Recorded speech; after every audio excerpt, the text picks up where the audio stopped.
విచ్చేసినటువంటి మీడియా మిత్రులకు, మిగతా పెద్దలకు అండ్ సినిమాకి సంబంధించిన వాళ్ళందరికీ నా హృదయపూర్వక నమస్కారాలు. ఈ సాంగ్ లాంచ్, టీజర్ లాంచ్కి అతిథిగా రావడం చాలా సంతోషంగా ఫీల్ అవుతున్నాను.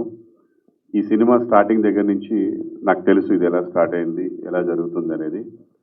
సతీష్ మొట్టమొదటిగా నాకు ఫోన్ చేసి ఇట్లా మీ పాప హీరోయిన్గా ఒక సినిమా అనుకుంటున్నామంటే అని చెప్తే నేను వాళ్ళ ఆఫీస్కి వెళ్ళి నేనే మొత్తం విని మాట్లాడడం జరిగింది. ఇలాంటి కథలు నేను ఈ మధ్యకాలంలో ఎక్కడ చూడలేదు, రావట్లేదు యాక్చువల్లీ. ఇలాంటి కథలు ఒకప్పుడు సూపర్ గుడ్ ఫిలిమ్స్ కానీ, ముత్యాల సుబ్బయ్య గారు కానీ, అలాంటి డైరెక్టర్స్, అలాంటి సంస్థల్లో మాత్రమే వచ్చేవి ఇలాంటి సినిమాలు. తర్వాత ఇక మారిపోయింది అంతా. మొత్తం బిల్డప్స్, ఆర్ఆర్ ఇవే ఉంటున్నాయి సినిమాల్లో. వాటితోనే వస్తున్నాయి తప్ప ఒక కుటుంబ కథలు కానీ, ఒక పల్లెటూళ్ళలో కథలు కానీ, మన కథలు కానీ, అంటే మనం ఎలా పెరిగాము, మన చుట్టూ వాతావరణం ఎలా ఉంది, ఇలాంటివి సినిమాల్లో రావడం అసలు టోటల్గా ఆగిపోయింది. ఇలాంటి కథ విన్న తర్వాత నేను ఫస్ట్ చాలా ఎగ్జైట్ ఫీల్ అయ్యాను. మంచి కథ కదా, బాగుంటుంది, పాప ఉంటే, పాప కెరీర్లో ఇలాంటి సినిమా ఒకటి ఉంటే బాగుంటుంది అని అనిపించి నేను పాపకి ఓ సినిమా వచ్చింది, నువ్వు చేయాలి, చేసేనానా అని చెప్పాను. తను ఏంటి అని అడిగి, నీకు అదంతా అనవసరం, నువ్వు చెయ్యి, మంచి సినిమా బాగుంటుంది, నీకు ఎప్పుడైనా రేపొద్దున నువ్వు ఒకవేళ ఒక 100 సినిమాలు చేసినా సరే ఈ సినిమా నీకు గుర్తుంటుంది, ఒక మంచి కథ. ఎందుకంటే సినిమా స్టోరీ వినగానే నాకు మా నాన్నగారు గుర్తొచ్చారు. అందువల్ల నేను ఈ సినిమా, నేను కానీ మా అబ్బాయి కానీ, మా భాగమని ఎవరన్నా ఈ సినిమాలో ఉంటే బాగుంటుంది అనిపించింది. సో తను అడిగాడు కాబట్టి చేయమని చెప్పాను. ఈ సినిమా చాలా ఎన్నో కష్టాలకి ఓర్చి, కోమలి గారు ఎస్పెషల్లీ, కోమలి గారు ప్రొడ్యూసర్గా చేస్తున్నారు. తను ఫోక్ సింగర్గా మనందరికీ తెలుసు. ఏమాత్రం వెనకడుగు వేయకుండా, సినిమా తీయడం అంటే ఎంత కష్టమో నాకు తెలుసు, నేను తీశాను. మిగతా పనుల కంటే కూడా చాలా కష్టమైన పని సినిమా తీయడం, పూర్తి చేయడం, జనాల్లోకి తీసుకురావడం అనేది అంత ఈజీ విషయం కాదు. అనుకున్నది అనుకున్నట్టుగా ఉండదు, చాలా ఉంటాయి, కొత్త విషయాలు చాలా తెలుస్తాయి, సినిమా రిలీజ్ అయ్యాక కూడా తెలుస్తాయి. చాలా కష్టంగా ఉంటుంది. బట్ అన్నిటికీ ఓర్చుకొని ఒక ఆడకూతురు తను ప్రాణం పెట్టి ఈ సినిమా చేశారండి. సతీష్ గారు మొట్టమొదటిసారిగా డైరెక్టర్గా పరిచయం అవుతున్నారు. తన కళని కూడా తన భుజాల మీద వేసుకొని ఈ సినిమా ముందుకు తీసుకెళ్లారు. I wish you all the best Satish and Komali గారు, ఇద్దరికి కూడా ఆ దేవుడు మంచి చేయాలని కోరుకుంటానమ్మా మీకు. అండ్ అయ్యో, నాకు అనిపించింది ఒకటే, తను ప్రొడ్యూస్ చేయడానికి కారణం ఏదో డబ్బు సంపాదించాలని, నేను ప్రొడ్యూసర్ అవ్వాలని కాదు. వాళ్ళ నాన్న మీద ఉన్న ప్రేమతోనో, ఆ చుట్టూ ఊళ్ళో ఉన్న కథను చూసో, ఇలాంటి కథ జనాల్లోకి వెళ్ళాలి, ఈ కథ తెలియాలి, జనాలకి ఇలాంటి కథలు తెలియాలి, నాన్న గొప్పతనం తెలియాలి అని ఒక ఉద్దేశంతో, ఒక మంచి ఉద్దేశంతో తను ఈ సినిమా స్టార్ట్ చేశారని నాకు అనిపించింది. నాన్న అంటే మనం ఎంతవరకు చూస్తున్నాము, ఎలా చూడాలి, నాన్న గొప్పతనం ఏంటనేది ఈ సినిమాలో తెలుస్తుందండి.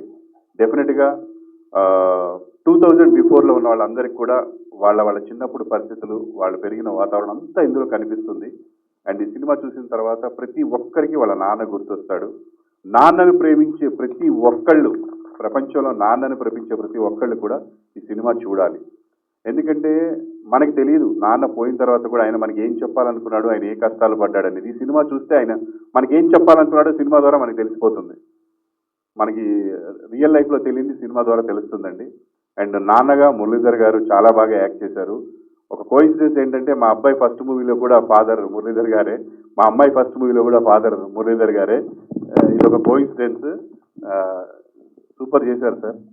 అండ్ ఈ సినిమాకి మొట్టమొదటి ప్లస్ చరణ్ అర్జున్ గారు. ఆయన లేకపోతే ఈ సినిమా డెఫినెట్గా అనుకున్నట్టుగా రీచ్ అవ్వదు.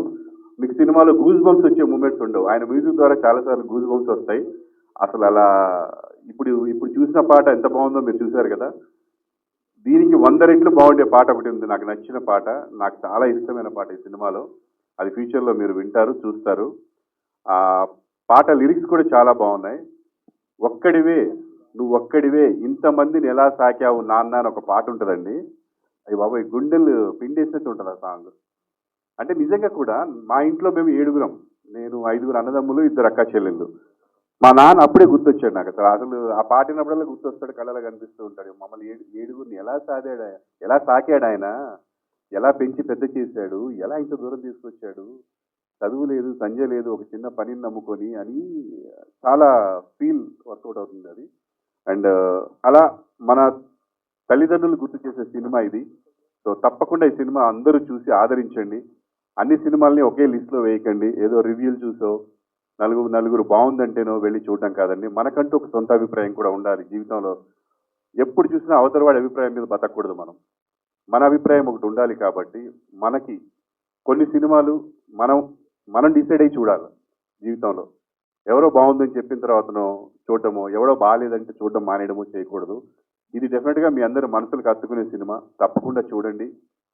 ఈ సినిమా చూసి ప్రొడ్యూసర్గా ఒక మంచి కథ చెప్పాలనుకున్న కోమలి గారిని నిలబెట్టండి.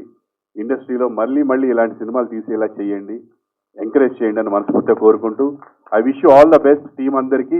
And last but not the least, నా daughter Divija Prabhakar, all the best అమ్మా. ఇండస్ట్రీకి వస్తున్నావు, అది అంత ఈజీ విషయం కాదు. నేను డాక్టర్ అవుద్ది అనుకున్నాను, యాక్టర్గా వస్తుంది. సరే, అది యాక్సిడెంటల్గానో ఎలాగో జరిగిపోయింది. క్లాస్ ఫస్ట్ తను కాలేజీలో బాగా చదువుతుంది. అండ్ చిన్నప్పుడు యాక్టింగ్ చేసింది, నంది అవార్డు కూడా గెలిచింది. తర్వాత గ్యాప్ తీసుకుంది, ఒక ఒక బ్రహ్మానందమైన సినిమాలో క్యారెక్టర్ చేసింది. తర్వాత హీరోయిన్గా రావాలా వద్దా అనేది ఎప్పుడు అనుకోలేదు, అసలు ఆ థాట్ కూడా లేదు.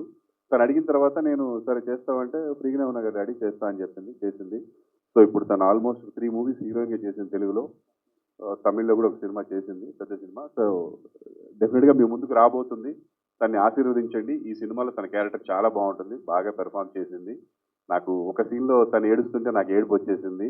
నేను చూశాను రీసెంట్గా 2 days బ్యాక్ ఈ సినిమాని. బాగా చేసావు నాన్న, all the best, God bless you. ఇంకంతే, అందుకంటే నేనేం చెప్పను. తర్వాత నువ్వు ఎలా ఉంటే అలా ఉంటుంది కెరీర్, అంతే. Okay, all the very best. Thank you. And hero గారు మీకు కూడా ఆల్ ది బెస్ట్ అండి. Thank you. And everybody all the very best. ఎవరైనా మర్చిపోయి ఉంటే సారీ. ఈ సినిమా సూపర్ డూపర్ హిట్ అవ్వాలని మనస్ఫూర్తిగా కోరుకుంటున్నానండి. All the very best. Thank you. Thank you so much. Final గా ఒకటి సార్, అడగండి. టైటిల్ ఏంటి సార్ మంది?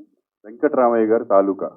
మొన్నటి వరకు ఏ తాలూకా చెప్పాను సార్, ఆ తాలూకా అని చెప్పుకున్నాం సార్. ఈ సినిమా చూసిన తర్వాత ఈ తాలూకా అని కొంతమంది సినిమా ప్రేక్షకులు చెప్తారని టీం చెప్తున్నారు సార్. మీరేం చెప్తారు సార్ ఈ టైటిల్ గురించి? చెప్తారండి. ఇప్పుడు నా ప్రభాకర్ అంటే ఏ ప్రభాకర్ అంటే ఈటీవీ ప్రభాకర్ అంటారు కదా, దాన్ని తాలూకా అంటే అదనమాట మీనింగ్. ఇప్పుడు వాళ్ళు ఊళ్ళో వచ్చేసి వీళ్ళు కూతుళ్ళు వెళ్ళిపోయి అతయ్య నేను అంటే ఎవరే నువ్వు అంటే వెంకటరామయ్య గారి తాలూకా అనగానే ఓహో వెంకటరామయ్య గారి కూతుళ్ళ మీరు రండి అంటారు కదా, ఆ సెన్స్ లో పెట్టిన టైటిల్ అనమాట ఇది. ఊళ్ళో అంటే పల్లెటూళ్ళలో పెరిగే వాళ్ళకి ఇది బాగా తెలుస్తుంది.